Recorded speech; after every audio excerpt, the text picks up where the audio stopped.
பாருங்க. சரி. எதுக்காக கிளம்பணும் இன்னைக்கு? அதாவது பாருங்க, இந்த காசி நாட்டை ஆளக்கூடிய மன்னனுக்கு சரி. முன்னொரு காலத்திலே நான் ஜாதகம் பார்த்து கணித்து சொல்லி எப்படி என்ன சொல்ல தெரியுமா?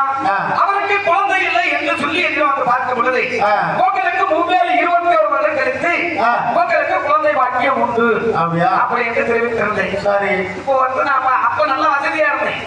வரும் வந்துச்சு. ஒருவேளை மன்னனை பார்த்தா நமக்கு ஏதாவது கிடைக்குமா? பரிசு கிடைக்குமா? அதாவது ஜாதகம் எதற்காக பார்க்கிறார்கள்? நமக்கு ஜாதகமா சொன்னாதான் அதுக்கு பேரு ஜாதகம். சரி. ஜாதகமா சொல்லணும்னா அது ஜாதகம் இல்லை. இல்ல. போமா அப்படியே அரவணை வச்சு எட்டி வச்சு பார்க்கறச்சு அப்படியே உள்ள விட்டு பாருமா எங்க செய்து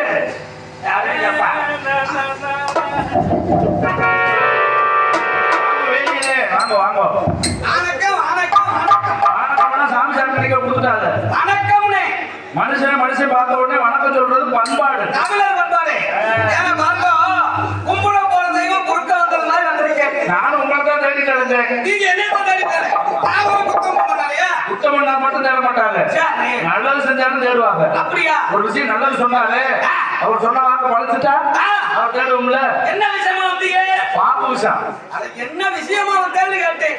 அதாவது முதல்ல நீங்க தான் மன்னருக்கு ஜாதகம் பார்த்தீங்க. எத்தனையோ புலவர்கள் சொன்னாங்க மன்னருக்கு குழந்தை பிறக்காது.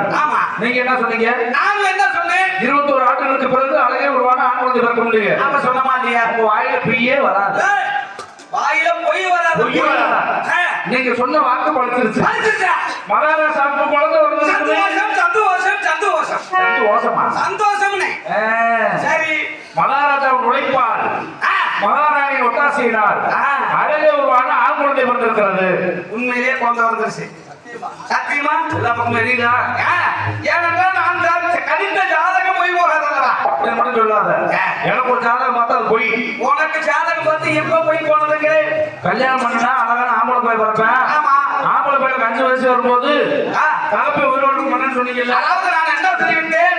நாங்க ஜாதகம் கழிக்கும் போது என்ன தெரிவித்தீர்கள்? அதாவது இந்த குழந்தை பிறந்து 5 வயது ஆகும் பொழுது இந்த குழந்தையோட தந்தை இறந்து விடுவான் என்று தெரிவிச்சேன். ஆமா. அந்த ஜாதகம் நான் சொன்னது என்ன பொய்யா போச்சு? என் மகனுக்கு வயசு 7. மகனுக்கு வயசு 7. அப்ப நீங்க சொன்ன ஜாதகம் பொய் தானே? வேற ஒண்ணும் இல்ல. எகிட்ட வீட்டுல பழனி மொழி இருந்தாரா இல்லையா? பக்கத்துல மச்சனம் தான் செத்தா விட்டேன்.